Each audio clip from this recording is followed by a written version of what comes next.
Hello guys, Vet here. I've been testing the Void Gauntlet on the public test server, and I thought I'd make a quick video running through all the abilities and what they do. Starting with the Annihilation tree. The first ability on the tree is called Petrifying Scream. Petrifying Scream is a short-range, void-infused scream that roots your target for 3 seconds. It inflicts 100% of your weapon damage, and it gives you 10% fortify. This also stacks to 30% if you hit 3 targets, and it lasts for 10 seconds. Void Blade is the second ability in the Annihilation tree. It summons a blade, allowing you to get into melee combat with the gauntlet. If you hit a target with the blade, it applies Disintegrate, which deals 5% of your weapon damage every second. However, if you hit the target 3 times, it ticks for 15% of your weapon damage. It also applies a Weaken, reducing damage absorption of your target. Once you activate the ability, you gain 20% fortify for 5 seconds. Light attacks deal basic slash damage, and your heavy attack deals a thrust damage. If you hit a target with a heavy attack, you gain 5% health.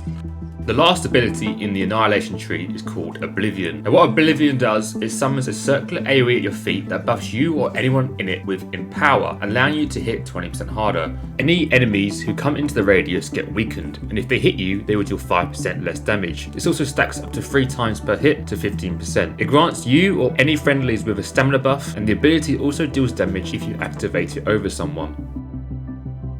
Now for the Decay tree, the first ability is called Baleful Tether. What this does, it causes a tether from you to your target, granting you various buffs and applying a weakness. If you successfully land a tether, you will gain 4% in power every second, making you hit that target a little bit harder. It also reduces all other abilities cooldowns by 5%. It regenerates your mana and gives you 80% of your weapon damage as health if the target dies. Keep in mind the tether only has a 15-meter range.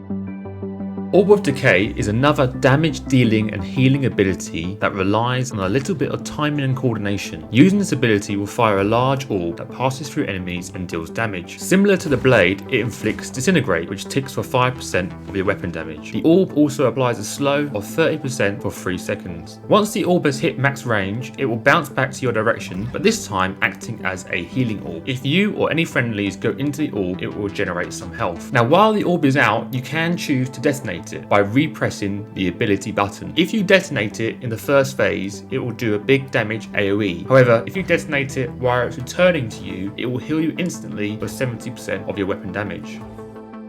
The final ability on the Decay tree is called Essence Rupture. Essence Rupture basically marks a target, so anyone that hits that target gets healed 20% from the damage they dealt. They also get healed for 80% of the damage you deal. Other things to note about the Void Gauntlet is that blocking harvests your health in exchange for mana and cooldown reduction. The Void Gauntlet light attacks also has a 50-meter range, similar to the Fire Staff and Ice Gauntlet. The Void Gauntlet scales primarily of intelligence, and its secondary being focus. The more points you have into focus, the better the healing abilities will be. I hope this helped. I'm keen to see how good this weapon will be in action. It is very mechanic heavy. I can see it working well in PvE, but I'm curious to see how it competes in PvP. But as always, thanks for watching guys.